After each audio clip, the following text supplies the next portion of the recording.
Buenas tardes, de nuevo en este Museo Fundación Juan Mar de Palma de Mallorca, tan hospitalario y generoso. Nuestro invitado de hoy, Gregorio Luri, navarro del 55, residente en Ocata, en la Gran Barcelona. Es, como saben, una de las grandes figuras actuales de referencia en todo el mundo de la pedagogía, del debate sobre la enseñanza, tan agudo siempre, y lo encontrarán a menudo en televisión, radio, prensa, participando en discusiones sobre esta materia. Él es licenciado en Pedagogía, doctor en Filosofía, y como docente ha trabajado en todos los niveles educativos, primaria, secundaria y universidad. Pero Gregorio Luri es mucho más que un experto en educación. Es un pensador con un radio de acción muy amplia, y a mí me gustaría hoy que habláramos de educación, pero solo al final, porque primero hay unos cuantos temas que yo creo que vale la pena, y si ustedes tienen una visión, digamos, acotada de Gregorio en este campo, me gustaría contribuir a que la ampliaran, porque hay mucho más que rascar en esta cabeza navarra llena de ideas y de sugerencias. Él es autor de más de una veintena de libros: Matar a Sócrates, Aforismo que nunca contaré a mis hijos, La escuela no es un parque de atracciones, el último, Prohibido repetir, en la editorial Rosa Merón, de la que ha sido él también fundador. Es un filósofo editor también, en cierta manera. Pero yo le conocí hablando de una cosa bastante extraña, que es del pensamiento neoconservador. Es cierto. Si se acuerdan de los años 80, de la era Reagan en Estados Unidos, fue acompañada de una floración de pensadores, lo que entonces llamaban neocons, que eso en Estados Unidos tuvo mucha fuerza, y en Europa tuvo un cierto seguimiento que no llegó a cuajar demasiado. Bueno, pues yo creo que Gregorio Luri era el único experto en Barcelona en pensamiento neocon, y uno de los 2 o 3 que debía haber en España. Y él ha sido además también un analista de una de las figuras que inspiró más toda esa corriente de pensamiento, que es Leo Strauss, al que ha acabado dedicando una biografía. El pensamiento neocon, acompañando a Reagan, tuvo su floración, ha tenido su derivación, y en estos momentos asistimos a una floración diferente del pensamiento y sobre todo de la actividad conservadora americana, con la reciente victoria en las elecciones de Donald Trump. Yo te quería empezar, Gregorio, preguntándote qué te llevó al pensamiento de los neocons y qué hilo conductor podrías trazar entre el neoconservadurismo estadounidense de los años 80, que amparó a Reagan, y el que hoy, digamos, rodea a Donald Trump. Bueno, primero, muchísimas gracias por la invitación, encantado de estar aquí, y muchas gracias por tus palabras. Yo suelo decir que ya, pero además lo digo, es un consejo que les doy, lo pueden adoptar o no. Pero a mi edad, cuando alguien habla bien de mí, pienso, qué objetivo, qué sabio, qué bien. ¿Quién soy yo para llevar en la contraria? Yo me apunto a todas las alabanzas que me hagan. Algo de razón tendrá. Sí, no, exacto, y si no, pues escucha, me la apunto. Bueno. A ver, y ya está.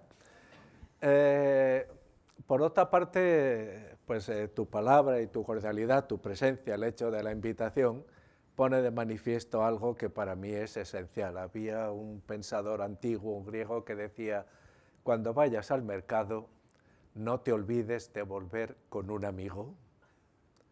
Y eso me parece que es una lección que siempre, siempre, siempre demuestra su utilidad y su sentido.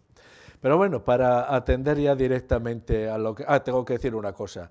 Lo de esa cabeza de navarro, no sé cómo tomármelo, porque ya saben que cuando se creó un diario en Navarra, que era El Pensamiento Conservador, Pío Baroja dijo que eso era un oxímoron, pensamiento y navarro no cuajaban bien.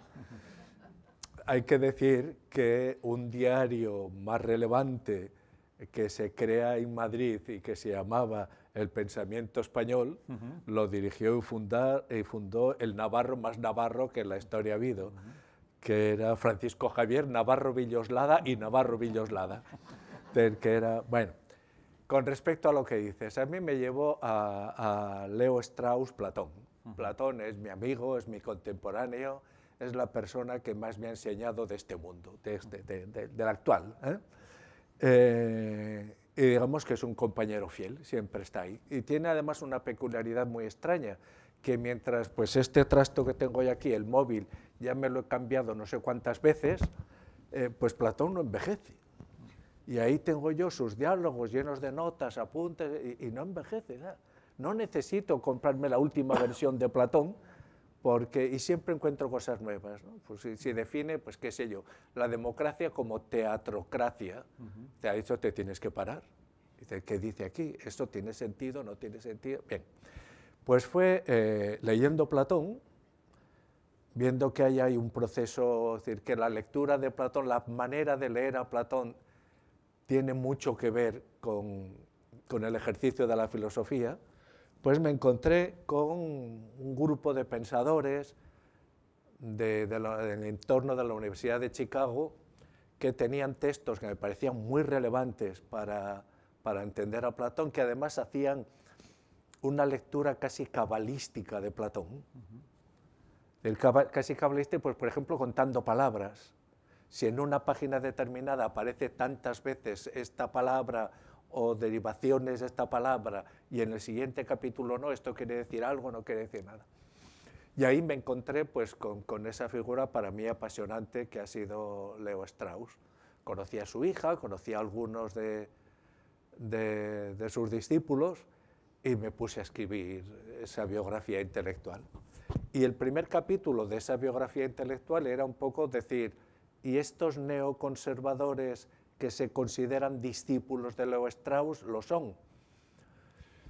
Bueno, pues primero me di cuenta que entre los discípulos de Leo Strauss no solamente hay neoconservadores, hay pensadores de izquierdas como Rorty, o como Susan Sontag, que tanto Rorty como Sontag se consideran que Leo Strauss les enseñó a leer. Esa relación, si quiere, iba a decir carnal con las palabras, pero sería mejor decir que para Leo Strauss y la tradición judía la lectura es un sacramento. Y esa actitud sacramental hacia los textos es lo que me cautivó. Con respecto a las derivas que han venido, el grupo de neoconservadores que se forma en relación con Leo Strauss, ya digo que no solo son neoconservadores, hubo colaboradores de Clinton, por ejemplo, que también eran discípulos de Strauss, tenían un sentido, digamos, de las formas y del elitismo que no es característico precisamente de Trump. A un straussiano auténtico les sorprendería mucho, y seguro que les sorprenden los gestos, estaréis conmigo, que algo de patán tiene Trump, ¿no? Eso, las formas, en buena medida en política, son el mensaje, y el mensaje que transmite Trump con sus formas, pues no veo yo que estén muy de acuerdo con el pensamiento de Anastasio, de Irving o de todos esos pensadores que estaban en su círculo. Si me alargo mucho, córtame. Sí, tú ya ves que tengo tendencia... Quería ir a la frase de uno de los miembros del grupo Neocon, que era Irving Kristol, que dijo que un conservador es un liberal asaltado por la realidad. Exacto. ¿Tú la suscribes? Es mi caso. Es tu caso. Es mi caso. De hecho, a William Kristol, al hijo, lo traje a Barcelona y a Madrid. A Madrid, que con grandes críticas, lo traje además con la fundación de la Caixa, con grandes críticas, un neoconservador, porque además se planteó la cuestión de que los neoconservadores eran algo así como, ¿qué diría?, una especie de nazis que actuaban con subterfugios, tal. Eso no tiene nada que ver con Leo Strauss, además políticamente era un despistado y siempre está empeñado en decir una cosa es la filosofía y otra cosa es la práctica. Sí, efectivamente, creo que y además me parece que hoy el conservador no es aquel que se ha quedado en Santo Tomás, sino que ha transitado, pues qué sé yo, por Derrida, por Heidegger, por Rorty, por el emotional turn, es decir, por todos estos movimientos. Creo que has de llegar a una actitud después de haber pasado por la contemporaneidad, no como negación de mantenerte en Santo Tomás, como negación del mundo moderno o como escudo contra el mundo moderno. Bueno, a ti esta dedicación al pensamiento conservador, que tal como lo veo yo, empiezas por el lado norteamericano, lo cual ya te distancia bastante de lo que ha sido un poco la corriente central de la cultura española de los últimos 40 años, que está bastante orientada a la izquierda. Se ve muy mal todo el neoconservadurismo, se ve muy mal las posiciones, digamos, de derechas desde un poco la corriente central de la cultura. Tú te metes por aquí y en 2019 das un paso de gigante porque publicas un libro que se llama directamente La imaginación conservadora. O sea, entras a analizar qué ha representado el conservadurismo, y no solo en el plano internacional, sino en el plano español, donde todo esto se había dejado bastante abandonado tras la etapa franquista, ¿no? Un poco por la ley del péndulo, ¿no? ¿Por qué te metes en este jardín, que es un jardín? Pues porque ser filósofo es meterte donde no te llaman. No le veo otro sentido. Si te vas a meter donde te llaman, entonces eres otra cosa. Pero el filósofo ha de tener vocación de meterse donde no le llaman. De todas maneras, la clave de esto, yo tenía la idea, porque estaba dando vueltas a varias figuras del conservadurismo español, del 19 especialmente, y cuando le presenté la idea a mi editor, me dice, pero vas a escribir un libro sobre el conservadurismo y te atreverás a defenderlo si te invitan que se oye una radio. Y le dije, mire, me acabas de dar el argumento definitivo, ahora lo voy a escribir. Era un momento, ese libro ha tenido más repercusiones de las que aparentemente podrían deducirse. Primero porque en aquel momento nadie se llamaba a sí mismo conservador. Todo el mundo tendía a añadir algo, conservador reformista, liberal conservador, conservador pero menos, conservador tonificante o conservador gimnástico. Pero todo el mundo alguna cosa más, ¿no? Con conservador. Y yo dije, no. Hay que recuperar el pensamiento conservador tal como se diseñó, que eso es lo que me parece relevante en el siglo XIX. ¿Por qué? Pues porque el primer gran partido liberal conservador que se define a sí mismo como liberal conservador es el de Cánovas. Por otra parte, hay toda una figura, toda una historia que está por reconstruir. Yo creo que el fundador del pensamiento conservador en España es Jovellanos.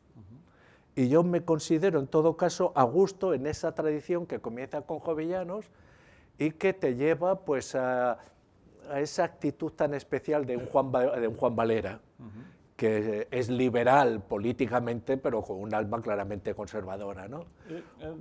Antes de seguir, define qué es un conservador del siglo XIX. ¿Qué defiende un conservador del siglo XIX? Ahí vamos. Porque, claro, tú tienes tus esquemas y entonces te encuentras con figuras, voy a decir una, que seguro, igual si la conocen, Severo Catalina. Severo Catalina es un nombre absolutamente olvidado, ¿no? Totalmente olvidado. Tiene nombre muy romano, ¿no? Severo sí. Coscotandem Catilina. Exactamente. Este hombre él se llamaba integrista católico. Sí. Yo soy un integrista católico, siempre fiel a Isabel II, y se encarga de decirle, pero no por las cosas que haces, sino por lo que representas. Y la acompaña al exilio. Bueno, pues entonces dices, vamos a ver qué ha escrito este hombre, ¿no? Escribe 2 libros, escribe varias cosas, pero 2 libros que a mí me han llamado especialmente la atención y que no se los encontrarán citados por ningún sitio. Uno es El progreso y otro La mujer.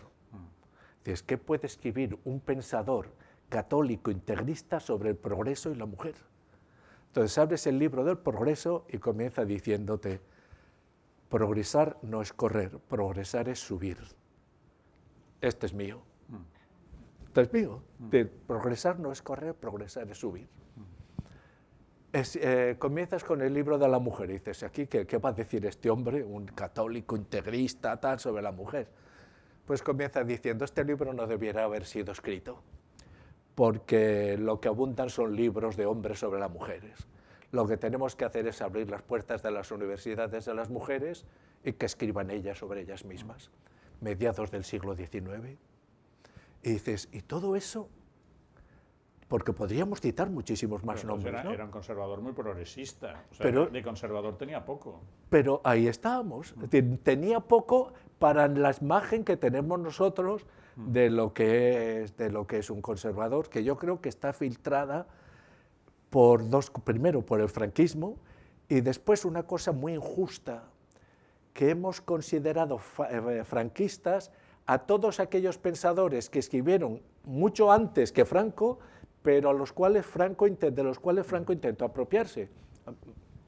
Pues Menéndez Pelayo. Menéndez Pelayo comienza siendo un carlista firme, bueno, con aquel núcleo que había de pensadores carlistas, con Pereda. Pereda era un poco su protector, y es el contacto con Valera, y esa amistad me gusta mucho porque Menéndez Pelayo influye en Valera para que Valera sea cada vez menos liberal y más conservador, y Valera influye en Menéndez Pelayo para que sea cada vez menos carlista y más liberal. Todos esos procesos de personas que están intentando entender su mundo sin ir en contra de él, entender el mundo sin pretender crear murallas a las ideas que han encontrado su tiempo. Y cuando eso lo ven todos, lo ve claro. Por eso cuando Cánovas dice he venido a continuar la historia de España, no está diciendo voy a construir un muro para que no siga para adelante la historia de España. Y la historia de España quiere decir que esa historia se hace con ideas, ¿no?, que van generando actitudes. Pues en definitiva yo he llegado a la conclusión, una conclusión que les puede parecer muy orgullosa, pero que no importa cuáles sean las ideas, no adquirirán carta de naturaleza efectiva hasta que el conservadurismo no les da el visto bueno. Es decir, hasta que no las hace suyas. Y entonces podríamos decir varias cosas, ¿no?, del conservadurismo. A mí me gusta mucho aquella definición de Pla de que un conservador es aquel que no se va de ningún sitio sin pagar. Pero para mí, en todo caso, también, y quiero insistir, que las formas son siempre parte del contenido. ¿Y qué diferenciaría un conservador del siglo XIX de un conservador del 2024? Porque los conservadores del siglo XIX, que no son reaccionarios, es decir, no están pretendiendo volver a la época de Fernando VII, ahí están, no son los apostólicos, no son los carlistas, aunque dentro de los carlistas también había gente muy interesante, ¿no? Están convencidos de que están construyendo un pensamiento para el futuro, mientras que nosotros en la idea de conservador la entendemos como un pensamiento que se opone al presente, y eso es lo que parece que no tiene ningún sentido. O sea, tú diferencias mucho entre conservador y reaccionario. Yo diferencio entre dos cosas. Primero, el conservador, después el conservasuyo. El conservasuyo es un tipo muy especial de conservador con el que no me identifico para nada, y después, obviamente, claro, el reaccionario. Pero la historia española de los dos últimos siglos se ha leído mucho como una dialéctica negativa y dura entre conservadores y progresistas. ¿Tú, esta lectura, qué dirías? O sea, porque no se sustenta demasiado, porque entonces se olvidas que ¿cuándo crece, por ejemplo, el Partido Carlista? Pues crece precisamente cuando los liberales, pues estoy pensando en la Primera República. La primera es la monarquía de Amadeo I de Saboya, la que lleva masas, incluso de intelectuales, que no había habido antes al Partido Carlista. Es decir, son los excesos de unos liberales que consideran que ser liberal es ser matacuras o matafrailes, los que llevan a otros a situarse en contra de esto. Y ahí el conservadurismo se queda en medio, a veces sin encontrar las respuestas claras, pero podríamos establecer un conservadurismo que comienza políticamente con Cánovas, que sigue con Dato y que termina con el gran Maura, Juan Antonio Maura, ¿no? Fijaros que en el siglo XIX no hay ley social que no salga de los gobiernos conservadores. El derecho a huelga es Antonio Maura, el que lo establece y lo aprueba con un argumento perfectamente conservador. El obrero tiene derecho de propiedad sobre su trabajo, por lo tanto lo gestiona como le parece adecuado. Es un argumento perfectamente conservador, ¿no? El Instituto de Previsión Social, el Ministerio de Trabajo, la prohibición de las jornadas laborales para los niños, etcétera, etcétera. Podríamos hacer una lista larga, todas ellas aparecen dentro del ámbito conservador, que tienen ese sentido liberal conservador de reformismo. Vamos a establecer unas reformas que no impliquen estar creando revoluciones para rehacer todo, ¿no? Claro. Pero aquello de que me gusta tanto también de Balmes, ¿queréis evitar revoluciones? Pues haced transformaciones. El gran miedo del conservador es la revolución. Lo que le da miedo al conservador es la revolución, porque sabe que es el mayor criadero de reaccionarios. En España, el conservadurismo se ha visto muy asociado a la tradición católica. Sí. Esto, tú dices en un momento concreto, hacer alguna crítica, dices, por ejemplo, que la idea de amad a vuestros enemigos te parece destructiva de toda la moralidad política. ¿Cómo se casan conservadurismo e Iglesia Católica? A ver, por una parte, siempre ha existido en la Iglesia Católica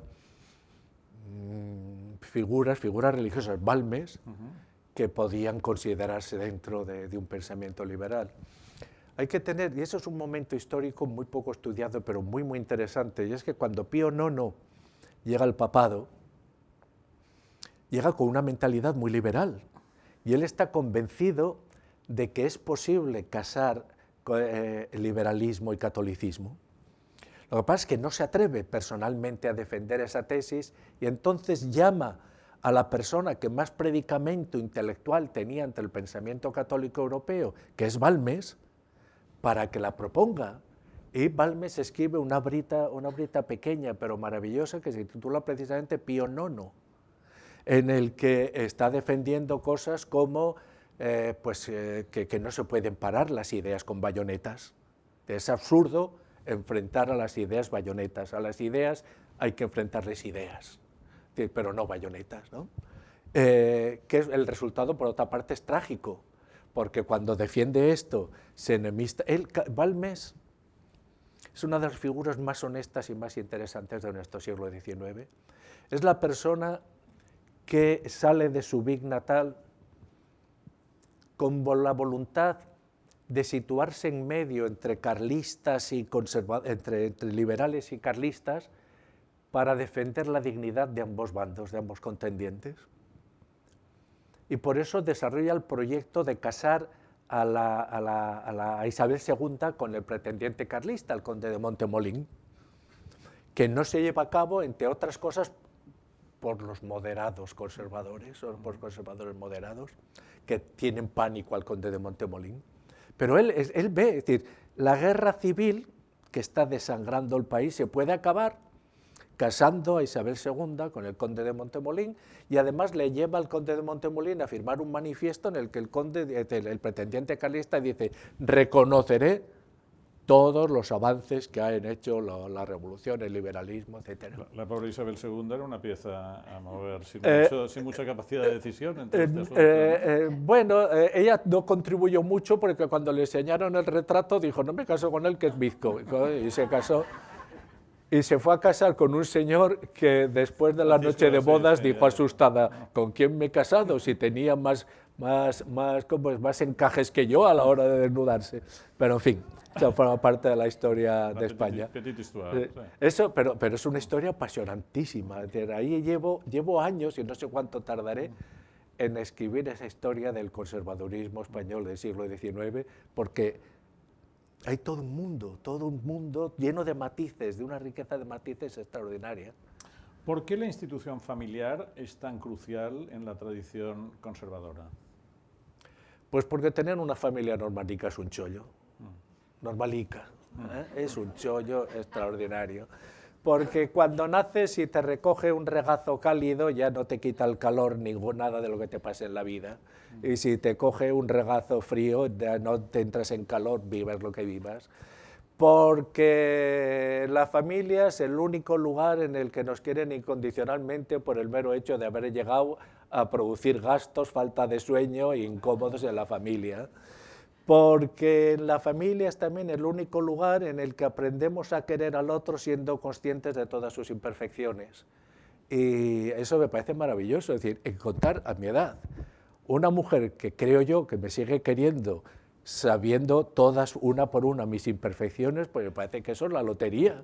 Es decir, que es, porque la familia es el primer lugar en el que aprendemos a luchar contra nuestros miedos, y los miedos a veces los olvidamos, pero detrás de la puerta, debajo de la cama, siempre hay monstruos, y necesitas aliados fuertes para combatirlos, y porque sí. Lo que pasa es que, digamos, la familia clásica, por ejemplo, en este momento está en un periodo de evolución muy clara. Hay muchos modelos de familia. Sí, pero el conservador, ¿cómo...? Pero ¿cómo comienza la Biblia? Con una crisis familiar. Adán y Eva tuvieron 2 hijos, ¿y cómo le salieron? Y no tenían ni pantallas, ni tenían bandas, no sé cuántos, vivían en la naturaleza. ¿Y cómo le salieron? Una vez, hablando de esto, en un pueblecito de Cataluña, le estaba comentando esto, ¿no? Que la historia comienza con una crisis familiar. Y si la familia ha llegado hasta aquí, comenzando con una crisis, ¿cómo no augurarle un par de siglos más de supervivencia, ¿no? Entonces levanta bien un niño que podía tener 12 años y levanta la mano. Aparte, con muchas ganas, estaba nervioso. Le digo, sí, ¿qué quieres decir? Que la historia hubiera sido diferente si Caín y Abel hubiesen dormido en habitaciones separadas. Dije, pues claro, efectivamente. Pero claro, pues ¿cuándo ha habido una estabilidad familiar que digas ese modelo de la familia? Pues a lo largo de la historia he conocido distintas variaciones, he estado siempre en movimiento. Pero... La familia Borgia, que se ponenaban entre sí. Hombre, fíjate, sí, claro. Siempre ha estado y siempre ha habido excesos, claro. Ortega decía algo que puede parecer elemental y muy manido, pero que hay que tenerlo presente.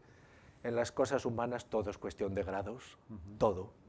Entonces, si evaluamos a la familia por lo peor que puede dar de sí, y hay familias desastrosas, en realidad no estamos evaluando a la familia, sino nuestra capacidad de visión. Tú cuando, en estos libros que hemos mencionado, cargas contra lo que se llama la corrección política, que es un movimiento que ha evolucionado hacia una versión muy radical, que es lo que hoy llaman el movimiento woke. ¿Qué te parece todo esto? A mí me parece que ha conseguido algo que no pretendía y que me parece en el fondo culturalmente ha agotado nuestra capacidad de sorpresa. Nadie se sorprende ya por nada. Y lo vemos, pues bueno, pues uno más, pues tiene derecho, pues tiene tal cual. ¿Por qué? Porque lo posible ha crecido tanto que ha dejado en una situación muy precaria a lo real. Es decir, lo real y lo posible se alimentan uno de otro. Es decir, hay épocas en las que lo posible ha disminuido, es decir, tiene menos presencia, entonces todo es real, que parece inmediato, y hay épocas en las que lo posible crece tanto que lo real parece no tener consistencia. Y hoy estamos asistiendo al fenómeno de creer que todo en el hombre es un fenómeno cultural. Que todo en el hombre además es una construcción cultural y por lo tanto, como es una construcción cultural, todo lo podemos reconstruir a nuestra manera. Pero no solamente eso, sino que vivimos la situación, y aquí Heidegger tenía razón cuando nos decía cuidado, porque la técnica no es lo mismo que la esencia de la técnica. Nuestra cultura está empapada de la esencia de la técnica. La esencia de la técnica básicamente consiste en la convicción de que sea el que sea el avance que tenemos, ya está en marcha otro que lo va a llevar más allá. Es decir, todo lo que se nos presenta como último en realidad es penúltimo. Es decir, todo parece caduco. Y además esa convicción de que lo último tiene más valor que lo antepenúltimo. Eso puede ser cierto en el campo de las ciencias o en el campo de la tecnología. Aquello que decía Newton, si he conseguido ver más lejos que mis predecesores es porque yo camino sobre sus hombros, espaldas gigantes. Eso es cierto en la ciencia y en la tecnología, pero en las cosas humanas no, porque nadie es mejor escritor que Cervantes por el mero hecho de escribir después de él. Nadie. Ni mejor pensador que Platón. Ni mejor pensador que Platón, ni, pues no, las cosas humanas tienen otra dimensión. De hecho, si ahora apareciese Sócrates por aquí, el hombre le daría un patatús viendo nuestro escenario, la manera como vestimos, las luces, todo, diría, ¿esto qué es? Pero si consiguiéramos calmarlo, no nos subiríamos sobre sus hombros, le diríamos, siéntate aquí, vamos a discutir. Y sabemos que tendría muchas cosas que decirnos. Entonces, a veces se plantea la cuestión como diciendo, pero bueno, la filosofía también es una construcción, porque no da respuestas definitivas a nada. Y yo lo que me pregunto es, si los problemas persisten y la filosofía no hace más que dar vueltas a los mismos, ¿eso no nos dice algo de la naturaleza humana? O dicho de otra manera, les voy a decir un caso que es muy sencillo y seguro que ustedes me entienden. Safo, una poetisa griega del siglo VII a.C., lesbiana. ¿Por qué digo esto? Porque yo no soy ni poeta, ni griego, ni lesbiana, ni mujer. Un verso de Safo, y todos ustedes lo van a entender perfectamente si han estado 5 minutos enamorados. ¿Qué de 5 minutos? 30 segundos enamorados. El verso es, fíjense qué simpleza, pues te miro tan solo y al punto mi voz enmudece. ¿Cómo puede ser que nos entendamos tan bien con Safo si lleva 2.700 años detrás? ¿Cómo puede ser eso? ¿Cómo puede ser que si cogemos una rima sacra de Lope y comenzamos a leer la primera cuarteta, dice, entro en mí mismo para verme y dentro hallo, ay de mí, con la razón postrada, una loca república alterada? ¿Quién no ha vivido esa sensación de mirarse y decir, ¿qué es esto? ¿Qué jaleo tengo aquí de voces dispersas, dispares? Es decir, las cosas humanas tienen otra dimensión y entonces querer convertir todo en construcción tecnológica acaba llevando pues a una situación que en todo caso quizás sea el futuro, el transhumanismo o el poshumanismo. Pero el otro día se lo decía en un debate a uno que me decía, pero es que las emociones, tenemos que conseguir racionalizar las emociones. Y yo decía, a mí eso me da pánico, una sociedad que todo el mundo controle sus emociones. Me gusta mucho más vivir siendo lo que Nietzsche llamaba el animal de las mejillas rojas. Es decir, que tu alma flore en tus mejillas, pues cuando dices mentiras, cuando estás emocionado, cuando no controlas. Esa fragilidad humana me parece más sabrosa. Bueno, vamos a cambiar un poquito de ámbito, quizá para compensar tanta dedicación a los conservadores, porque la vida es pendular. Te vas al extremo opuesto y en el 2016 publicas El cielo prometido, que es una biografía de la agitadora estalinista Caridad Mercader, madre del asesino de Trotsky, en Coyoacán. Y creo que el interés te vino cuando conociste a uno de sus hijos, ¿no? A otro de sus hijos. Esa es una de las cosas grandes que me han pasado en la vida. La relación así de amor y odio con un personaje ya fallecido, Caridad Mercader. He acabado conociendo a algunos de sus hijos, a bastantes de sus nietos, a amigos suyos, a hijos de amigos, bueno, todo un mundo, ¿no? Una Navidad, estaba en Pamplona, yo soy de Navarra, estaba en Pamplona en casa de mi hermana, y mi hermana, esas cosas que siempre he detestado tanto, hay uno de Cataluña y le voy a decir que baje para que te conozca. En fin, sé que mi hermana va a hacer lo que le apetezca, por lo tanto no. Oye, que está aquí. Entonces baja el señor, y nos saludamos, tal, Luis. Le digo, ¿Luis qué? Me dice, Luis Mercader, ¿no serás? Y me dice, sí. No sigas. No tienes ganas, no sigas, ¿no? Pero me enteré, porque a veces la investigación o la curiosidad no tiene por qué ser siempre noble. Hay un punto de fisgoneo. Sí, exacto, ¿no? Me enteré que estaba recién llegado a Pamplona porque él había sido un técnico soviético en comunicaciones tierra-aire con misiles soviéticos y tal, en Minsk, y había llegado a Pamplona y estaba en la Universidad Pública de Navarra pues con una asignatura también de no sé qué, algunas cosas de estas técnicas, pero estaba recién llegado y no conocían a nadie en Pamplona. En aquel momento estaba su mujer Galina fascinada, decía, el capitalismo es maravilloso, el capitalismo es lo mejor, es que ustedes no saben lo que tienen. Yo decía, ¿pero qué? Dice, primero vas a una tienda y puedes elegir lo que no quieres comprar. Dice, no, porque si allá tienes el modelo Jersey, modelo 32, que es el de esta temporada, y eso o nada. Y después, el otro día, vino un pintor, me pintó la casa y me dijo que ya pasaría a cobrar. ¿Cómo se fía de mí? Para rato me fío yo de un en Moscú, en Minsk, que me dice... Bueno, estaba fascinada con el capitalismo. Después me enteré que se gastaba, tenía toda la casa llena de todo, la vida y por haber, por la pulsión de comprar. De hecho, lo último que sé de la Galina, la última vez que la vi, me dijo, ¿sabes que se me va apagando? ¿Cómo me dijo? Que se me va apagando el gusto de gastar. Entonces, bueno, el caso es que como estaban recién llegados, pues yo le dije, si no conocéis Pamplona, yo os llevo bares de pinchos y tal, y pim, pam, pam. Hay que decir que tenían un gusto bastante exquisito y me costó los 2 días que los llevé por Pamplona mi dinero. Pero el hombre me dijo, pues bueno, comenzó a hablar, vi que odiaba a su madre, pero un odio terrible. Me envió una biografía que había escrito de su hermano y a partir de ahí pues me apasionó eso y comencé a buscar información de aquí y de allá hasta que llegó un momento que el mismo cúmulo de información me estaba diciendo, oye, ordéname y publica algo.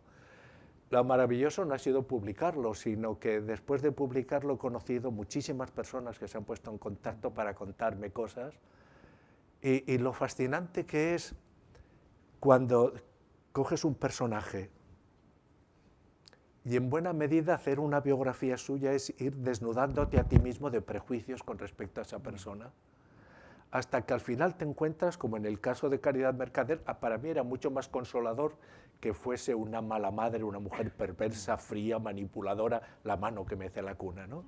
Que lo era, ¿no? No. Porque Ramón Mercader del Río era un comunista barcelonés, guapo, tan guapo y tan seductor que cuando lo meten en la cárcel después de matar a Trotsky le iba a ver Sara Montiel, por lo que... Soy una historia que la sé, poca gente la sabe. Ahora te pediré que me la cuentes, pero antes...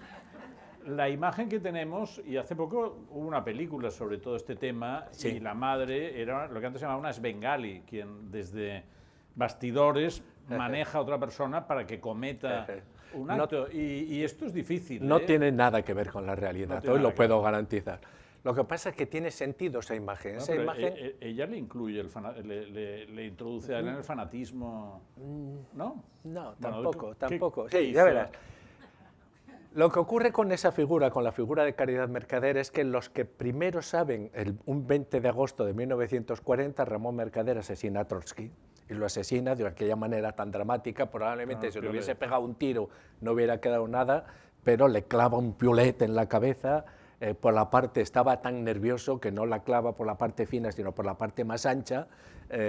Trotsky comienza a gritar, le muerde la mano, bueno, aparece ahí todo ese drama, ¿no? Los que primero saben quién ha sido el asesino, porque ven la fotografía, son la gente del POUM, del Partido Obrero Unificación Marxista, y no se atreven a decirlo porque, aunque hoy no queramos recordar esto, en México hubo mucha gente opuesta a la llegada de españoles de izquierdas. Y para no levantar más suspicacias decidieron, pero fueron elaborando material. Y a medida que se fue sabiendo, comenzaron a publicar. Fue Julián Gorkin el primero que escribe sobre esto, y con un odio terrible hacia Caridad Mercader. ¿Por qué? Porque en los hechos de mayo de Barcelona, en mayo del 37, en Barcelona aparece una guerra civil dentro de la guerra civil, ¿no? En la que por una parte están anarquistas y el POUM, y por otra parte Esquerra Republicana, Estat Català y el PSUV. En esos hechos de mayo, Caridad Mercader se singularizó muchísimo, pues persiguiendo a los trotskistas. Poca gente sabe que los primeros hornos crematorios de Europa están en la Plaza de Cataluña, en el Hotel Colón. En el Hotel Colón, que aparecieron. Bueno, ahí hay toda una serie de hechos terribles, terribles. Y entiendo que los del POUM vieran en la madre, en Mercader, la figura que se corresponde con todo lo que habían sufrido de ella. Pero cuando comienzas a hablar con gente, resulta que es una madre muy especial, porque yo siempre he dicho que lo característico de Caridad Mercader es que es una comunista con medias de seda. Comunismo sí, pero medias de seda, zapatos de piel de serpiente, el caviar hay que comerlo con cuchara y como decir, era una comunista sui generis también. También es cierto porque tenía acceso directo a Beria, a la gente, al primer creador, ¿no?, de todo el servicio de espionaje. Pero es una madre, es una madre.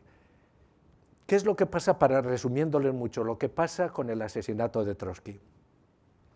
A Ramón Mercader le envían como misión, le ponen como misión acercarse a Trotsky, no para asesinarlo, sino para que busque información del trotskismo norteamericano, de Estados Unidos, porque en Moscú es al que tienen miedo por su capacidad intelectual. Hay grandes intelectuales dentro del trotskismo norteamericano. Esa es su misión.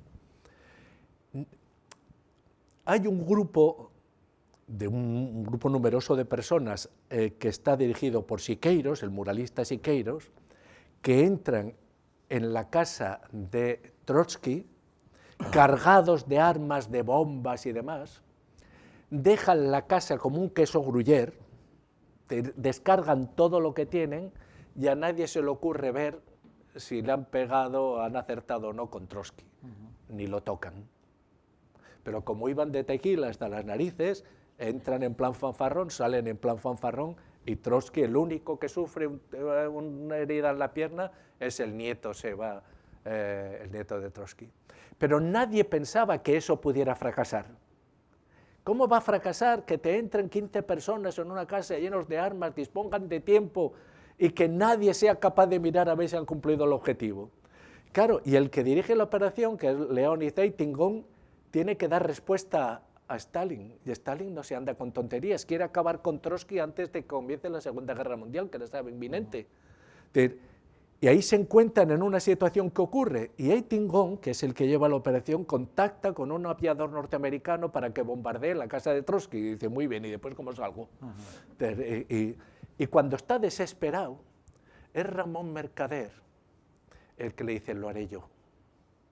Y Caridad Mercader le dice, no, y él dice, sí, y lo hago por fidelidad a Eitingon, porque habían estado, Ramón Mercader durante la Guerra Civil había estado en grupos de comandos dirigidos por Eitingon, y Eitingon le había salvado la vida en una de esas acciones de comando. Entonces, lo haré yo. Pero el hecho de que lo haga yo no quiere decir que tuviera sangre fría para hacerlo. De hecho, desde que decide hasta el día del asesinato, está nervioso, lívido, no come, no duerme, está extraño, está raro. Y de hecho, prueba de su nerviosismo es que no le da en el piulet por la parte fina, sino por la parte ancha, ¿no? Y cuando después vuelve a Moscú, después de los 20 años de cárcel, y sea capaz de confesarse con algunos íntimos, les dice, ¿por qué hice yo eso? Él se arrepiente fielmente.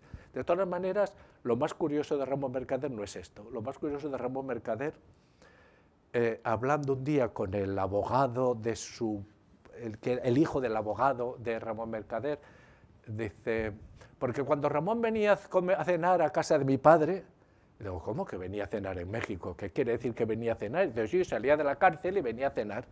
Digo, ¿pero cómo va a salir de la cárcel? Es decir, ¿qué quiere decir? Sí, no tenía más que decir, voy a estar 2 días fuera de la cárcel. Si eran más de 2 días, el Partido Comunista Mexicano tenía que poner a alguien en su lugar en la cárcel.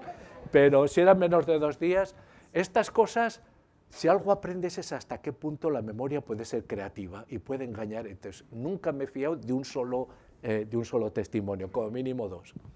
Claro, bueno, pues es la norma fundamental del periodismo. Claro, doble porque chequeo. entonces sí. Hablas con la hija... Nunca te creas solo una. Exacto, hablas con la hija de Ramón Mercader, y eso, la perversión del investigador, ¿no? Ah, tu padre, 20 años sin salir ni un día de la cárcel, ¿eh? Qué duro se le tuvo que hacer, 20 años. Y no, salía cuando quería. Digo, ¿pero cómo que salía cuando quería? Sí, no tenía más que pedir permiso y le dejaban salir. A casa venía cuando quería, tal, Eso me llenó de admiración, es decir, pero era efectivamente así, podía haberse escapado cuando hubiese querido. ¿Por qué estuvo en la cárcel? Mi hipótesis hoy es la siguiente. Montó una antena, él era radioaficionado, y montó en la cárcel, él era además, para que veáis hasta qué punto, él era encargado de los sistemas de alarma y supervisión de la cárcel, y tenía que salir de la prisión para revisarlos, bueno, una cosa muy surrealista, pero son cosas que solo pasan en México, ¿no? Ya no sé por dónde iba. Ah, bueno, que sí, la radioaficionado montaba aquello y dices, ¿y para qué? ¿Con quién se comunicaba? Pues tienes a veces la suerte. El último militante del Partido Comunista de México, de histórico, lo conocí pues 2 meses antes de morirse. Y, oye, ¿y sabes algo de Ramón Mercader, radioaficionado? ¿Con quién se comunicaba? Y dice, voy con todo el mundo, tenía una potencia aquello enorme, y lo mismo era con el no sé quién de Jordania que con... O sea, que se comunicaba con Rusia, cuando quería, con Moscú, cuando quería. Bueno, ¿y qué comunicaba con Moscú? Y ahora sí, lo que les voy a decir ahora es una hipótesis que no tengo ninguna posibilidad de demostrar. Lo que sí que sabemos es que la información sobre la elaboración de la bomba atómica que se estaba desarrollando en Estados Unidos en Los Álamos llegaba a través de una farmacia de Santa Fe que estaba regentada por un amigo íntimo de Ramón Mercader y de Carrillo Grigulevich, y de ahí llegaba a la frontera con México, donde la recogía Margarita Nelken. Y Margarita Nelken, ahí perdemos la pista. Lo que sí que os puedo asegurar es que Margarita Nelken era una visitante asidua de Ramón Mercader. Y ahí aparece Sarita Montiel. ¿Por qué? Porque el Partido Comunista Español encargó a un valenciano, cuyo nombre no recuerdo, ya me saldrá ahora, que le suministrara la tecnología más puntera que había en estos sistemas de comunicación entonces en el mundo. Y allá iba pues con Sarita Montiel. Lo que no sabía, y lo aprendí, me enteré hace poco, es que Sarita Montiel, que era muy puñetera, haciéndose pasar por tontas, se las había muy largas, alguna vez le preguntaron qué opinaba de Ramón Mercader. Dice, Ramón Mercader, yo sabía que mató a Trotsky, lo que no sabía es que era un asesino. Bueno, pues declaró, cuando le hacen la pregunta a sus relaciones con Ramón Mercader en una televisión mexicana, dice, estoy en deuda permanente con él porque él me enseñó a leer en la cárcel de Lecumberri. Y lo que es cierto es que cuando después Ramón Mercader va a Moscú, Sarita Montiel es una artista internacional, cuando actúa en Moscú siempre tiene una invitación especial, Ramón Mercader, de Sarita. Bueno, en fin, ahí podíamos ahora ir muy lejos. Hay que decir que quien encarnó en cine a Ramón Mercader fue Alain Delon. Efectivamente. Sea que hay una galaxia muy conectada. Bueno, vamos a cambiar otra vez radicalmente de tema para explicarles un poco la variedad de intereses de Gregorio, porque entre otras cosas pasa de Ramón Mercader y los revolucionarios mexicanos al siglo de oro español, porque de resultas de una colaboración con la Compañía de Teatro Clásico, ha publicado un libro que yo se lo recomiendo mucho porque realmente es un libro muy bueno de historia cultural que se llama El eje del mundo, la conquista del yo en el siglo de oro español. Y es un libro muy bueno porque pese a este título, que es un poco duro, perdona Gregorio, es un libro muy ameno y muy profundo sobre este periodo que es realmente deslumbrante y que es muy básico en la cultura española. Y donde señalas, él analiza, repasa a todos los grandes clásicos del siglo de oro y a muchos que son muy desconocidos, y lo que viene a decir es que hay una vía especialmente española o específicamente española de acceso a la interioridad, al yo. ¿Cómo entras en esto? Primero, un argumento que no sé si me favorece mucho, pero en todo caso es real. Jordi Sales, que conoces tú, de hecho estaba, cuando nos conocimos en aquello, estaba él allá, él es el que lo organizaba. Fue mi director de tesis doctoral y lo considero en buena medida mi maestro. me decía con frecuencia: Luri, si te dedicases a una sola cosa, podrías llegar lejos. Y yo le decía: pero entonces el que llegase lejos no sería yo. Pues sí, me gusta. Y además, cuando recibo una invitación de una cosa imposible, digo que sí inmediatamente, porque me interesa. El Siglo de Oro es uno de los grandes momentos culturales de Europa, ¿no? De los grandes momentos culturales, en todos los sentidos, en todos los sentidos. Desde la ingeniería, con unos ingenieros fabulosos, tanto militares como civiles, hasta pues, técnicas de navegación, desarrollos agrícolas, desarrollos industriales, pero desde luego en lo que podríamos decir la literatura y el pensamiento, ¿no? La literatura y el pensamiento con esa singularidad extraordinaria que es la Escuela de Salamanca. La Escuela de Salamanca, tengo que contar una anécdota aquí. Venga. Cuando escribí precisamente La imaginación conservadora, un muchacho, que me imagino que sería el becario de un diario conservador de Madrid, me hizo una entrevista y me dice: oye, si tuvieras que quedarte con alguna idea, ¿cuál dirías? Y yo, mira, pues que teniendo el capital cultural que tenemos de la Escuela de Salamanca, nuestros estudiantes terminen pues el bachillerato sin haber ni tan siquiera oído hablar de su existencia, me parece grave. Una entrevista. Al día siguiente apareció en este diario conservador clásico por excelencia de Madrid. Gregorio Luri dice que no hay derecho a que los estudiantes españoles no conozcan la cueva de Salamanca. Pues bueno, tenemos ahí un capital enorme y nos permitimos el lujo de despreciarlo. Aquello que decía Ortega, la diferencia entre el descendiente y el heredero, todos somos fatalmente descendientes del siglo XVI y XVII, pero para ser heredero hay que estar dispuesto a pleitear por esa herencia. Bueno, cuéntanos qué es la Escuela de Salamanca, para empezar. La Escuela de Salamanca es uno de los momentos culminantes del pensamiento europeo, porque ahí aparecen desde pensadores teóricos de la economía, Azpilicueta, que es el primero que teoriza sobre la inflación. Entonces, lo que pasa es que después esto, cuando lo dice Schumpeter, decimos: ¡hala, qué grande Martín Azpilicueta! Antes de que lo dijera Schumpeter, teníamos los libros ahí, pero no lo veíamos, ¿no? Hasta las cuestiones, como por ejemplo, que son muy, muy interesantes, las reelecciones de Francisco de Vitoria, en el que le piden que defienda qué derecho tienen los españoles para ir a América, ¿no? Y él teoriza lo que él llama el jus migrandi, tiene el derecho a emigrar, y él está pensando en ese momento en el derecho de los españoles de viajar a América, pero hoy ese jus migrandi teorizado por Vitoria es de plena actualidad cuando estamos pensando en las migraciones contemporáneas, ¿no? Aparece toda una serie de ideas germinales extraordinarias, ¿no? Extraordinarias. Pero todo eso hecho, además, escrito en un momento en el que me parece que te encuentras con unos hablantes que festejan su propia lengua, que están, la ves, es decir, que tienen un cuidado, una atención, una dedicación a su propia lengua enorme. Hay metafísicos, hay físicos, hay médicos, y además te encuentras con libros.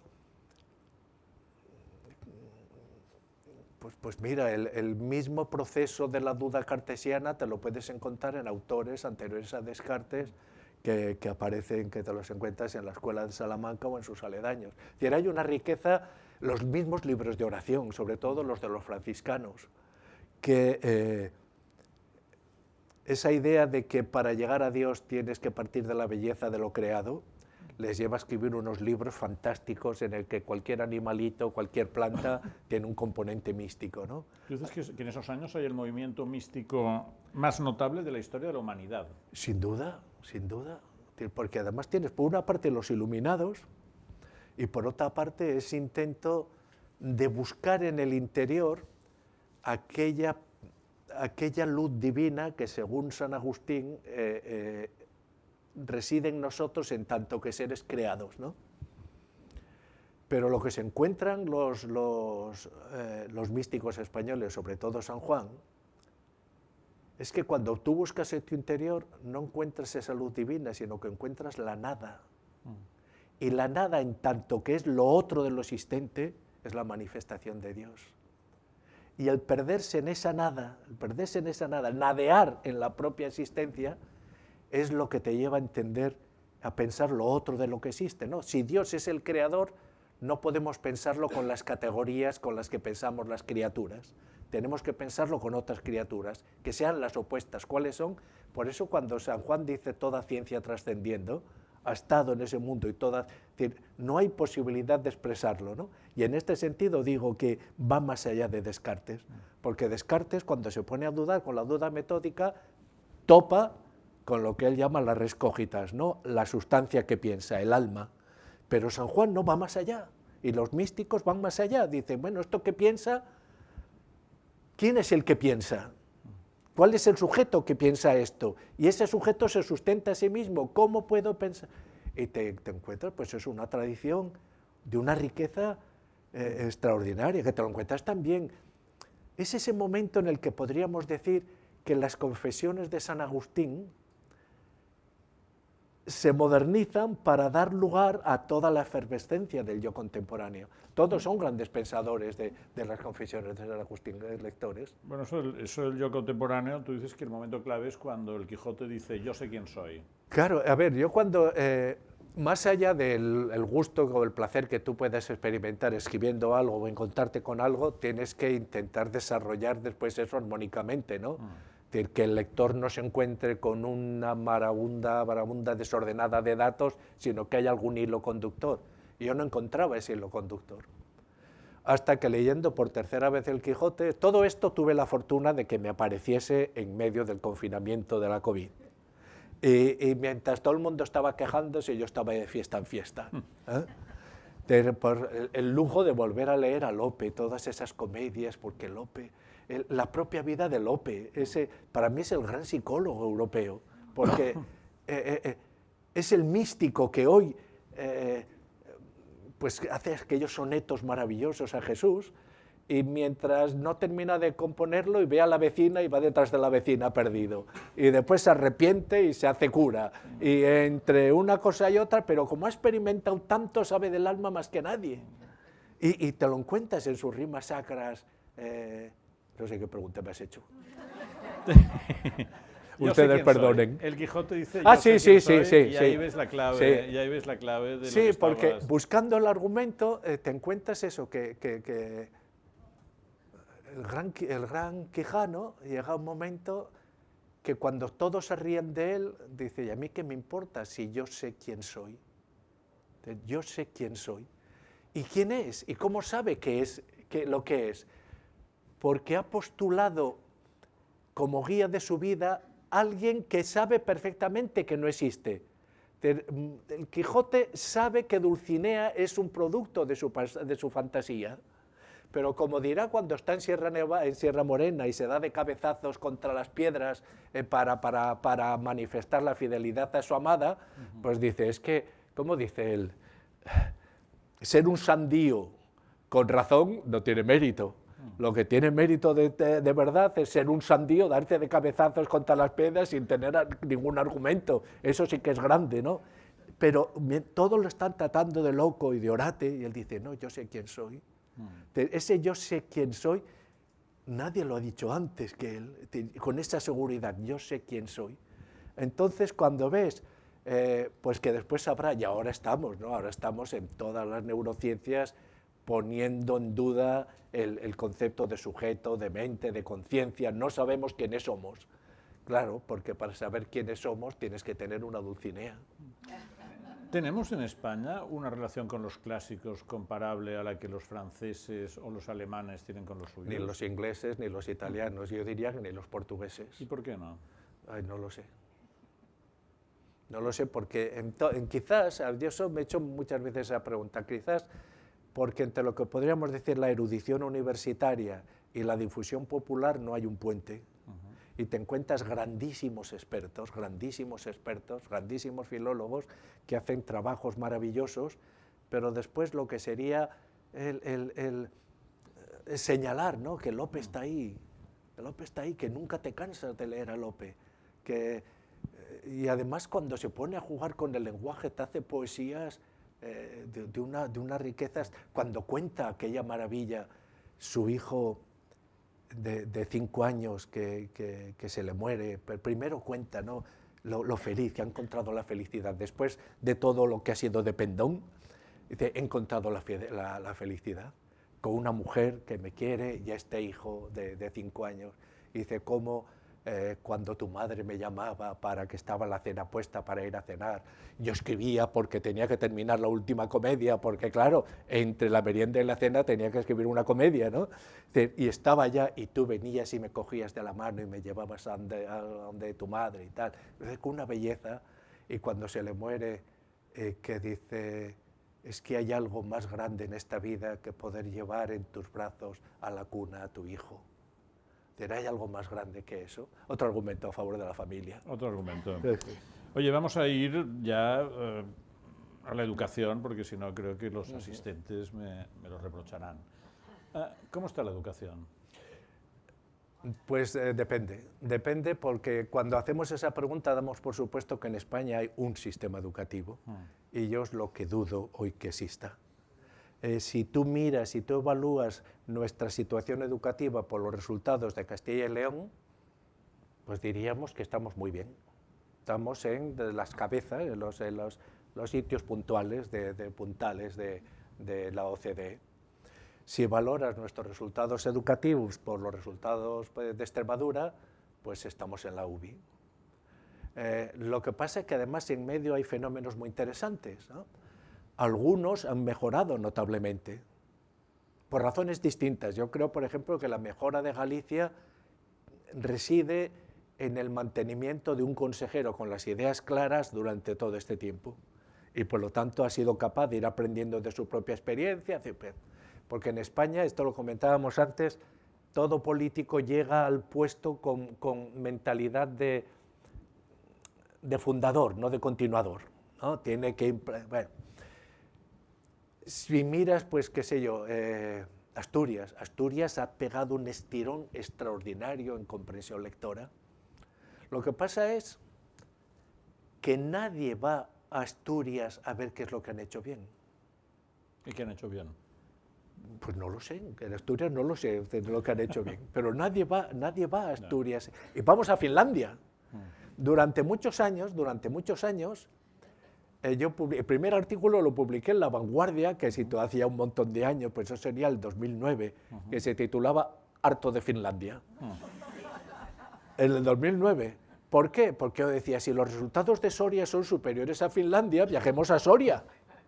Porque no es lo mismo, y yo entiendo que si el presidente de la Generalitat tiene que viajar, es más glamour viajar a Finlandia que a Soria. Pero en Soria tenía resultados superiores. Y no solamente los tenían, sino que los han seguido teniendo. Y ahora, en los 2 últimos estudios de PISA, uno de los países que más ha caído ha sido Finlandia. En matemáticas, 70 puntos. 70 puntos que con los criterios de la OCDE significa que los jóvenes de 15 años hoy en Finlandia están 2 cursos por atrás que los jóvenes de 15 años en Finlandia en el 2012. Tanto es así también que cuando a Schleicher, el factotum de Pisa, el que lleva todo esto, se le pregunta qué ha pasado en Finlandia, dice literalmente lo siguiente. Pueden encontrar sus declaraciones en el Financial Times del 5 de diciembre del año pasado. Dice, ¿qué ha pasado en Finlandia? No lo sabemos. Hoy no sabemos si Finlandia es la solución o el problema. Eso es muy fuerte, cuando siempre se nos ha estado diciendo en la OCDE que teníamos que viajar. En todo caso, en Castilla y León lo hacen muy bien, hay comunidades que mejoran y hay comunidades que parece que van decididas a estrellarse. Euskadi, el País Vasco, Navarra y Cataluña. Oye, después de todo lo que hemos hablado, creo que nadie se extrañará si se dice que tu crítica al sistema educativo es un poco de tintes conservadores, porque tú dices... Ah, sí, claro, no un poco, no muy mucho. Por eso tú dices que la escuela actual es un mercado de nuevas tecnologías, reivindicas la memoria, reivindicas un poco de disciplina, dices que los padres dejan hacer a los niños lo que les da la gana, etc. ¿Cómo arreglamos la educación? Es que, pues imitando a los que lo hacen bien, para comenzar. Sí. Para comenzar, ir a ver lo que hacen bien. Mira. Pero, por ejemplo, ¿tú crees que la memorización en esta época que todos tenemos el móvil, si nos olvidamos de algo, sobre todo los que somos mayores, nos olvidamos de algo y lo miramos en el móvil, ¿tenemos que impedir que los niños lo hagan? ¿Conoces a alguien que quiera tener menos memoria de la que tiene?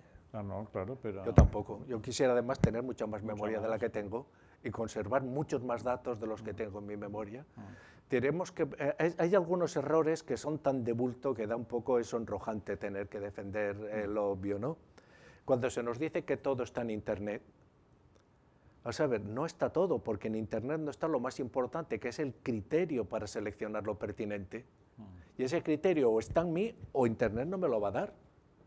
Ese criterio lo tengo que tener muy asumido, lo tengo que tener yo. Cuando se nos dice que las nuevas tecnologías, recuerdo cuando Maragall era consejero de Educación, estaba entusiasmado con el hecho de poner un ordenador para cada niño. Y en un instituto que pusieron, Luri, tienes que venir, verás qué maravilla, verás qué maravilla. Y me llevó allá. Y me dijo, ¿qué te parece? Y vio mi cara de perplejidad. Ya estamos, ya lo ves negativo. Digo, pues sí. Imagínense ustedes aquí, tal como estamos. Todos estamos viendo esta pantalla, cada uno su ordenador. El profesor está al final de todo viéndoles la nuca para ver qué es lo que ven ustedes en la pantalla. Yo le decía, mira, creo, y ahí soy muy conservador, que la relación pedagógica fundamental es la relación cara a cara entre un maestro y un alumno. ¿Eso ha de tener complementos? Sí, siempre los ha necesitado. En Mesopotamia las tabletas de arcilla, en Grecia y Roma las de cera. Siempre han necesitado complementos, pero no tiene sustitutos. Es lo que ocurre cuando tú estás delante. Ahora ustedes pueden estar de acuerdo, no tienen todo el derecho, o estar en desacuerdo con lo que yo digo. Y sé que eso, bueno, aunque no estén de acuerdo, me lo van a perdonar.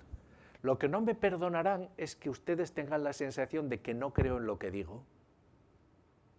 ¿Y eso dónde lo ves? ¿Dónde lo manifiestas? En la relación cara a cara, donde te encuentras un maestro que confía en sí mismo y que tiene cosas que transmitir, y un chaval que al menos una parte pequeña la ha de poner él, porque si hay esta distancia entre el maestro y el alumno, el maestro puede adelantar hasta aquí, pero como el alumno no dé un pasito más, como sabía, no teníamos preparado esto, pero como sabía que habría alguna pregunta sobre la memoria, les voy a explicar la teoría ¿No te acuerdas cuál era? La teoría más revolucionaria que existe. Me la he inventado yo y pasará a la historia universal de la educación por la teoría que le he llamado teoría del velcro.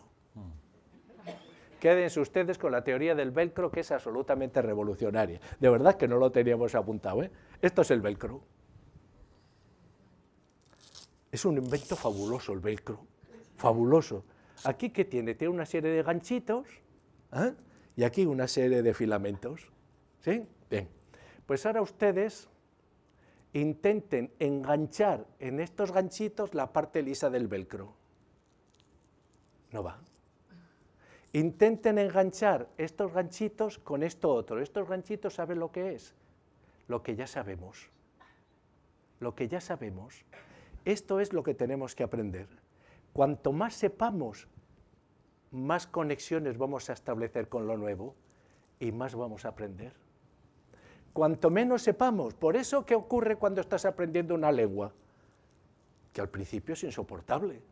No avanzas, todo son dificultades, y llega un momento que comienzas a dominarla y, oye, pues te vas adentrando en eso. Se dice y se repite insistentemente que el interés es el motor del aprendizaje. Y yo digo, ¿y el aprendizaje no es el motor del interés? ¿Cómo puedes estar interesado por lo que no conoces? Se dice y se repite que las emociones son el motor del aprendizaje. Y yo creo que el aprendizaje también es un motor de las emociones. Entonces, como en estos momentos esa idea tan perniciosa de que todo está en Internet y por lo tanto, ¿para qué te vas a esforzar? Pues yo creo, fíjense, si soy antiguo, carca y tradicionalista, creo que hay una herramienta tecnológica fundamental para el aprendizaje que son los codos. y que no hay sustituto para los codos. Porque a la hora de la verdad, o yo me enfrento a un problema para buscarle la solución, pero es que además están el placer de descubrir algo con lo que has estado riñéndote y peleándote. Platón en la Carta Séptima, cuando quiere resumir todo esto, dice, ¿qué es el aprendizaje? Pues coger una piedra, coger otra y ponerte aquí a pegar una contra otra, hasta que salta la chispa. Esa es la comprensión. Pero cuando salta la chispa, es uno de los placeres grandes de la vida, es la comprensión, el ir adelantando. Pues creo que hoy, mientras los niños de hoy como los de siempre suspiran por ser adultos, los adultos les estamos pidiendo que no, que sean niños. Voy a hacer dos preguntas más y luego les pasaré las palabras a ustedes. Tú fuiste profesor mucho tiempo. A la hora de comer hablábamos de que en la enseñanza actual hay muchísima baja en el mundo claro. de la docencia. ¿Tú en algún momento estuviste a punto de pedirla? O sea, ¿te sentiste desmotivado? Yo pedí la baja en un momento determinado en que no podía dar dos pasos por una cuestión distinta. A ver, si me planteas la cuestión personal, te diré, primero, todos los años he fracasado con algún alumno. De eso no se suele hablar, porque todos hablamos de lo bien que somos. Todos los años he tenido la experiencia del fracaso con alguno, de ese chaval al que no sabes, o de esa niña a la que no sabes cómo acceder. Y algunos, pues encuentras la clave, te accedes y muy bien. Recuerdo el caso de una niña que me hizo un trabajo maravilloso, filosofía de Coe, sobre los sofistas, y me defendía que todo era relativo. Todo relativo, no hay ninguna verdad, que es todo relativo. Un trabajo magnífico, y le puse un 0. Como sabía Olaya Bagües, como sabía de su genio, le di, toma, un 0. Con lo que yo he trabajado, con lo que yo he hecho, con tal, y digo, sí, pero sé coherente con tu trabajo. Si estás diciendo que todo es relativo, yo ya acepto que para ti es valioso. Tú tienes que aceptar que para mí no lo es. Y se ha acabado el día de discusión. A no ser que me rehagas el trabajo y me digas a ver cómo me lo rehizo un trabajo extraordinario. Y tenía un 10, ¿no? Pero quiero decir, con esto a veces triunfas, ves que estás ayudando, que has solucionado cosas y eso es maravilloso. Pues con otros no, con otros no. Lo mismo te podría decir, que tienes igual filosofía en el curso tercero A y tercero B, y entras con una actitud distinta a tercero A que a tercero B. Hay muchísimos factores que están asociados ahí. En conjunto, pues la satisfacción de que te encuentras a veces esos alumnos y te saludan con cariño, lo paga todo. Y dices, bueno, alguna cosa hicimos bien. Pero, mira, tanto es así que llevo mucho tiempo defendiendo lo que yo llamo la errorología como rama auxiliar de la pedagogía, el análisis del error del alumno, porque me parece que eso es muy, muy, muy importante. Pero a mí me ha gustado este trabajo, me ha gustado a pesar de todo, ¿no? Yo creo que me lo he pasado bien, y si volvería, creo que volvería. A ver, no me importaría ser un soldado poeta de Carlos V, por ejemplo, pero si no, en estas circunstancias creo que volvería a esto. Tú, en un artículo sobre cine y pedagogía, que hiciste para La Vanguardia, reivindicabas el personaje de Robin Williams en el Club de los Poetas Muertos. ¿Lo reivindicaba? Sí, lo reivindicabas. Y decías que el maestro que nos gusta no es el formal y el puntual, sino un poco el maestro artista que se salta horarios, convenciones y programas, pero si todos fueran como Williams, ¿qué pasaría con la enseñanza? Pues que te acabas, son elementos, mira, a veces te encuentras auténticos genios. Hay, ¿cómo se llama? Está la película y ahora no acabo de recordar, un maestro, un profesor que llega a una escuela de un barrio muy problemático de Los Ángeles, y le han puesto como asignatura cálculo, cálculo aritmético. Y este profesor les dice a los alumnos, ¿queréis que ganemos el concurso nacional de cálculo de matemáticas? Y todos se ríen de él. Pero si somos tontos, nadie confía en nosotros, aquí estábamos tal. Y él se vuelve a la pizarra y escribe, everything is possible with ganas. With ganas. No me acuerdo ni de la película ni del maestro, ¿no? y dices, ese with ganas, ¿cómo se crea? ¿Cómo se plantea? Y a veces unos dices, saben crear esas ganas, pero crean unas distorsiones en los centros terribles. En este caso, entraba 2 horas antes con los chavales al instituto, con lo cual los bedeles estaban cabreados, la gente de la limpieza cabreado, la dirección porque les incrementaban, necesitaban tal. Al final acabó enemistándose con todos. Era un maestro excepcional, pero la institución requiere otra cosa. Requiere cómo integras ese maestro excepcional que es un artista con la necesidad de cumplir el horario, ¿no? Lo mejor es enemigo de lo bueno. A mí, cuando Irene Rigau era consejera de la educación, oye, ¿tienes alguna idea? Yo le dije, sí, vigila, mima y cuida al maestro, al docente 50.001. Y me dice, ¿esto qué tontería es el maestro? ¿Cómo voy a contar el 50.001? ¿Qué me quieres decir con esto? Y dice, sí, mira, si en Cataluña en aquel momento había, en números redondos, 100.000 docentes, te vas a encontrar 2.000, 3.000, 4.000, vamos a ser generosos, 5.000, que son Robin Williams, ¿no? Que hacen cosas maravillosas, genial, cuídalos, mímalos, intenta que no creen, que no interfieran demasiado en la marcha, pero lo que importa para Cataluña no es lo que hagan estos, porque lo van a seguir haciendo, sino que el maestro 50.001 dé un paso para adelante. Y el maestro 50.001 con frecuencia está ignorado porque ponemos el foco en esos otros. Jaime Escalante, el maestro de matemáticas Jaime Escalante. Pueden encontrar la película, está accesible por internet. La película es With Ganas. Muy bien, ponemos el foco en este profesor 50.001, pero antes yo les animo a preguntar a Gregorio Luri, que realmente tiene respuestas para muchas cosas. Es un maestro con respuestas. Ahí está el micrófono. Bueno, en primer lugar, gracias, porque eso sería una conversación que nos gustaría poder continuar toda la noche hablando. Porque tampoco lo pasemos. Está dando una persona culta que estamos hablando del siglo de oro español, de cosas que están olvidadas en la educación y en nuestra vida habitual, y es de agradecer verlo. Pero le quería hacer una pregunta. El conservadurismo, no sé si es un error mío, pero lo vemos ligado al autoritarismo, al despotismo, a la falta de libertad, y por lo tanto a la falta de participación y por lo tanto de injusticia. Sí. Y yo también veo todos esos valores. Sí. Recuerdo que cuando estudiaba Platón yo consideraba que la república era ideal, que la élite gobernara, ¿no? Pero ahí está otro tema de participación de todos, es esta visión del conservadurismo, y que verdaderamente a través de la historia y está acabando, como vemos, verdaderamente corrupción la vemos en todos, desgraciadamente, pero más en aquel que le es más fácil taparlo.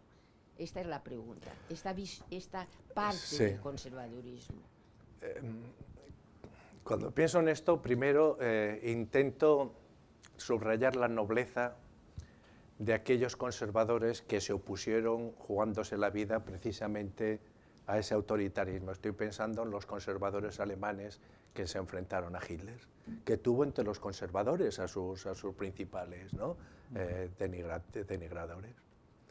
Y se jugaron, y hay figuras extraordinarias dentro del pensamiento cristiano y del pensamiento conservador que supieron decir no, públicamente, sabiendo que se estaban jugando muchísimo, ¿no? Me quedo con ellos. Y después ha existido efectivamente un conservadurismo miedoso, un conservadurismo medioso que es incapaz de amar al mundo que tiene delante. Y yo estoy convencido, eso lo decía un místico navarro,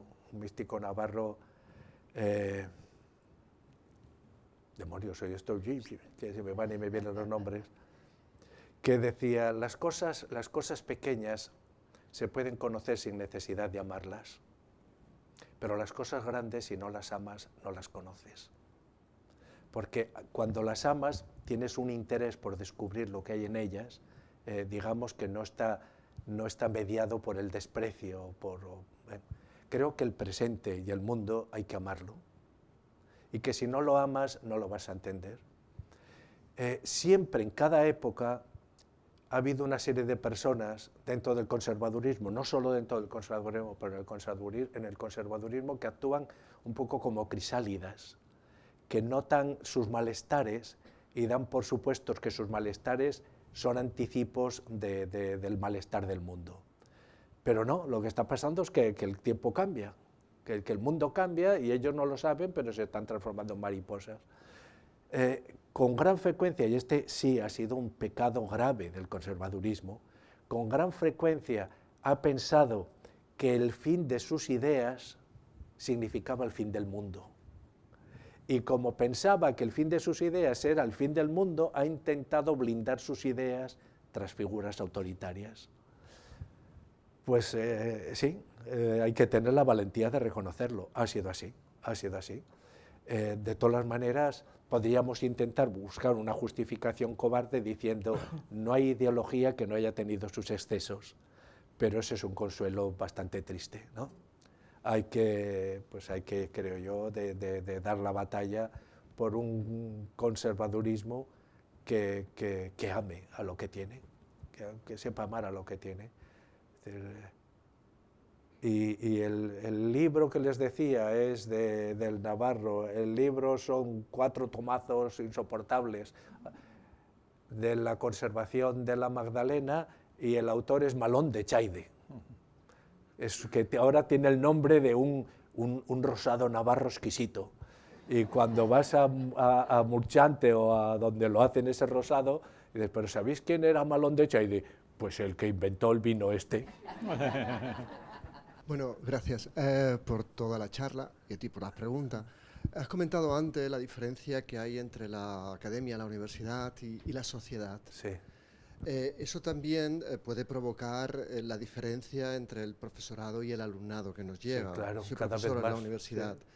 Alumnos que nos vienen con esos niveles que no vamos a ver de quién es culpa, deja de ser, hay que buscar una solución, punto y ya está. Un alumno que llega allí, desde la experiencia que nos llega a la universidad, donde el profesorado nos encontramos, que todo lo que funcionaba hace 2, 3 años ya no funciona. Desde tu experiencia, ¿alguna pistita? No, puedo ayudarte a profundizar en el problema. Y a veces hay que indicarle al enfermo que está más grave de lo que cree para que sea capaz de reaccionar. Creo que lo que hay aquí en juego, precisamente por la denigración de la memoria, es la ignorancia de la importancia que tiene la cultura común. Porque la cultura común, primero, es la koiné en la que nos comunicamos todos y nos comunicamos con los especialistas. Pero esa cultura común, en un tiempo de especialidades, requiere ir subiéndola poquito a poquito. Requiere que nos comprometamos con la mejora de la cultura común como un elemento de la salud colectiva. Si acabamos deduciendo que la memoria no es relevante porque todo está en Internet, pues entonces lo que se resiente inmediatamente es esa cultura común. ¿Y esa cultura común de qué está hecha? Pues está hecha de elementos muy, muy heterogéneos, de, qué sé yo, de la liga de fútbol, de los jugadores, de músicos, de programas de televisión, de lecturas, de revistas, pero al final de todo en lo que cuajas en un lenguaje. Nuestro lenguaje es nuestra cultura en acto. Y cuando estás viendo que ese lenguaje se está empobreciendo, cuando estás viendo, por ejemplo, pues que en las Baleares te encuentras un 27% de alumnos que están en los 2 niveles inferiores de PISA, que es donde se dice que no tienen capacidad ni tan siquiera para un pensamiento que les permita moverse en un mundo complejo como el nuestro, el 27%, pues aquí está fallando el compromiso con la cultura común. Mi opinión, y le voy a decir una opinión tajante, es que podríamos justificar entre un 8 y un 10% de alumnos con problemas de aprendizaje específico. Pero todo lo que supera ese 8 o 10%, y en este caso pues estaremos en un 27%, las razones son pedagógicas. Es decir, la escuela no está cumpliendo con su deber. Y estamos en una situación en la que parece que el alumno haya de ser visto únicamente como un ser psicológico. Es decir, nos interesa el bienestar del alumno, las emociones del alumno, la interioridad del alumno, etcétera, etcétera. Y no nos damos cuenta de que también es un ser político, político en el sentido aristotélico del término, que necesita relaciones con los demás, pero no puedes tener relaciones si no tienes lenguaje. Hay Leonid Bernstein, un sociolingüista británico en los años 60, llegó a una conclusión maravillosa, que cuanto mayor es tu dominio de las subordinadas, menos peleas a puñetazos con nadie. Es decir, pues algo pasa aquí, ¿no? Algo pasa aquí. Es decir, la obsesión creo que tenemos que decirle, es decir, somos animales, somos seres psicológicos, sí, es cierto, pero somos seres políticos y el compromiso con la cultura común es un compromiso de subsistencia, porque además estamos asistiendo también a un fenómeno que eso venía anunciándose ya pues, a principios de siglo, pero que ha ido creciendo, y es la conformación de lo que algunos llaman una élite cognitiva. Una élite cognitiva, pues que son aquellos que tienen unos conocimientos específicos muy elevados, y el riesgo es que si esta élite cognitiva cada vez va subiendo más y la cultura común cada vez va bajando más, aquí está dando lugar a la formación de una nueva aristocracia. Y no me parece que eso sea la mejor manera de fortalecer la democracia. Exacto. Pero una vez, funciona así, ¿no? Una vez que esta gente, estos alumnos, nos llegan a la universidad, sí, tenemos dos opciones, o muérete, no yo, ellos. Sí. O vamos a ver cómo esto se puede resucitar. Claro. Entonces, la versión de cómo lo hacemos, sé que no existe la verdad eterna, no existe la solución eterna. La solución de una vez que llegas allí, es verdad, nos llegan con todo el tema de emociones y las excusas son para escribir un libro y alucinar. Pero llega un momento que planteas lo mismo que tú estás diciendo. O sea, estamos haciendo una diferencia social muy bestia, estamos haciendo una sociedad muy manipulable, y con muy poco interés por las cosas. Entonces, nos estás hablando antes, que me ha encantado, ¿no?, de todo el bagaje que tenemos antes, pero ese bagaje no llega. Es que fíjate, la perversión ahí está en que una sociedad que dedica cantidades tan ingentes de dinero a la educación, después evalúa todo ese gasto con factores psicológicos, cuando lo que debiera evaluar es cuál es el retorno político de todo esto. Político, insisto, en la acepción más noble del término. Todo eso que ponemos como gasto en educación, ¿qué retorno tiene? Y eso no se hace, ¿no? Y ahí estás. Yo esa es una batalla esa es mi lucha, todos, y cuando hablo con consejeros de educación y demás, más aún, tengo perfectamente identificado el momento en el que se producen esas diferencias en el lenguaje entre unos niños y otros, y bueno, todo eso me he pasado muchos años, me he pasado muchas horas en mi vida contando las palabras que oyen los niños de un nivel cultural y de otro. Y la pregunta para mí esencial es que la escuela ha de asumir el deber de completar la educación cultural de los niños culturalmente pobres, porque si no, ¿de qué les sirve a los pobres? Si les estás diciendo, bueno, no sabes nada, pero emocionalmente es lo que me interesa, resulta que después los abandonas en la puerta de la escuela y te encuentras con ese interés del autoengaño permanente de decir, es que están incrementándose el número de alumnos que hacen FP. Muy bien, felicitémonos, pero hay que añadir que esos alumnos abandonan inmediatamente, a las pocas semanas ya han abandonado. Hay errores que estamos... Pues eso, si miras en un sitio y en otro, estamos dejando el 25% de la población desarmado intelectualmente para el futuro. Y eso lo pueden compensar aún ciudades como Madrid o Barcelona, porque pueden importar talento. De hecho, ¿de qué le sirve a Soria tener buenos resultados si después la gente, los alumnos con buenos resultados tienen que ir a Madrid, ¿no? Te incrementan eso. Si tú puedes importar talento, puedes permitirte el lujo, entre comillas obviamente, de no fomentarlo. Pero si estás en una situación que el talento que no crees tú no lo vas a poder importar, te estás jugando tu futuro. Ya insisto, por razones estrictamente democráticas. Sí, buenas tardes, señor Hola. Duri. Muchas gracias por su lección magistral.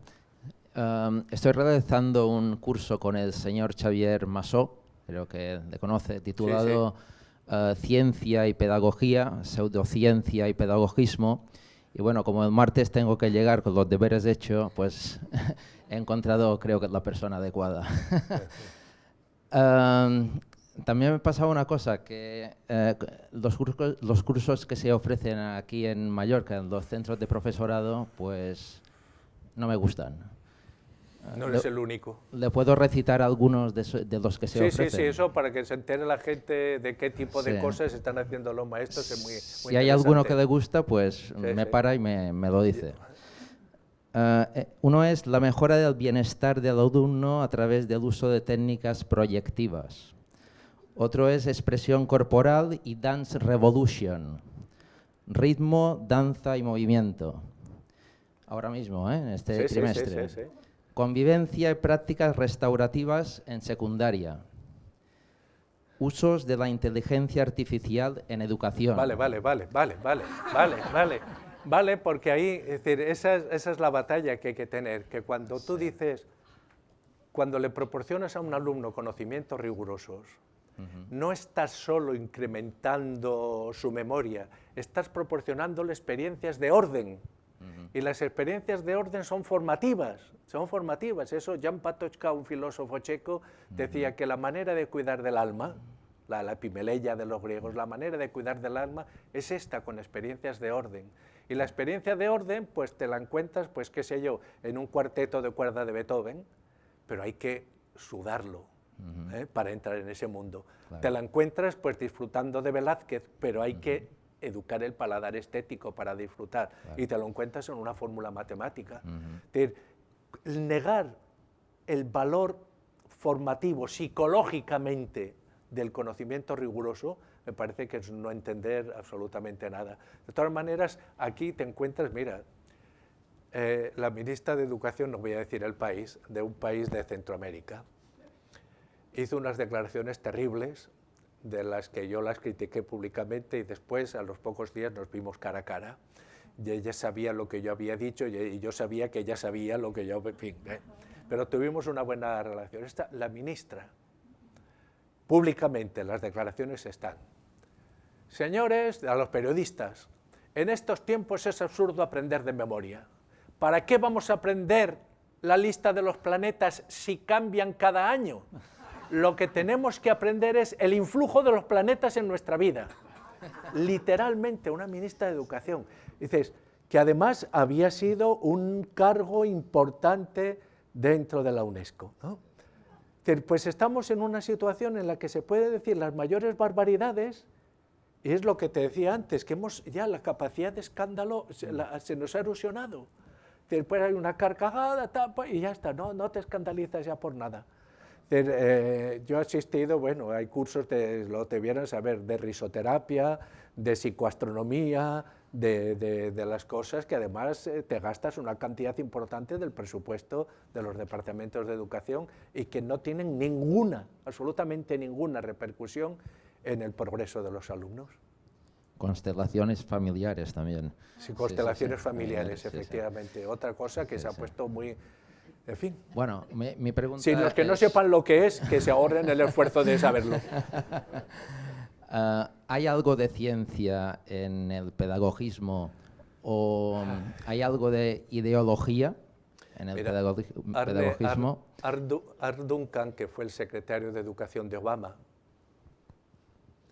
quizás la persona que ha subido un cargo de una secretaría del gobierno de los Estados Unidos con más consenso, ¿no? Ya saben que tiene que pasar todo un proceso de cuando los nominan, pues tienen que enfrentarse a un interrogatorio serio, ¿no? En las cámaras. Y un consenso lo votó todo el mundo, tanto del Partido Republicano como del Partido Demócrata. Cuando se retiró cuando abandonó el cargo, escribió un libro, que no me acuerdo tampoco del título, ustedes perdonen, pero sí recuerdo una frase que decía: ¿saben lo que he aprendido? Que education runs on lies, que la educación está dirigida por mentiras, ¿no? Y añadía, esto no es lo que debiera decir un secretario de Educación. pero es la verdad. ¿Qué es lo que ocurre? Yo soy más benévolo que él, ¿eh? Soy más benévolo que él.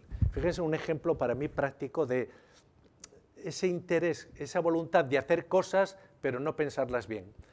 En los años más duros de la Guerra Fría, en los Estados Unidos se diseñó un protocolo para proteger a los niños, que consistía, cuando sonaba una sirena en los centros educativos, los niños tenían que ponerse en filas y ponerse debajo del pupitre en esta postura, ¿no? Debajo del pupitre. Cuando lo lees eso dices, ¿en qué cabeza entraba la convicción de que ponerte de así agachado debajo del pupitre te evitaba la radiación? Es absurdo, pero sin embargo las escuelas tenían necesidad de hacer algo ante una situación, y muchas veces ves, porque en contra de lo que a veces se dice en las escuelas y en los centros educativos se trabaja mucho. Lo que pasa es que muchas veces no se trabaja con el criterio que te permita evaluar lo que haces. Y entonces estás lleno de cursillos, estás lleno de cosas y no... Por eso, mira, permitidme que hable bien de un político. Cuando en el último estudio de Finlandia publiqué mi artículo correspondiente de Estoy harto de Finlandia, y además decía, tenía razón, Soria no solamente ha tenido mejores resultados, sino que es más resiliente que Finlandia. Piensen que en Valladolid hay institutos con resultados superiores a Singapur. Bueno, pues decir, ¿por qué no los imitamos? ¿Por qué no viajamos a ver lo que hacen, cómo lo hacen, etcétera? ¿No? Bueno, pues yo publiqué ese artículo. ¿Por qué gastaríamos menos? Pues igual, pues igual. Publiqué ese artículo y a media mañana recibo un mail que decía, estamos muy contentos, sabemos que siempre has hablado bien de Soria, tal, de Castilla y León, pim pam plum pam, muy bien con los resultados, pero seguro que tú sabes o conoces aspectos en los que podemos mejorar. ¿Te importaría venir y nos los cuentas? El presidente de Castilla y León.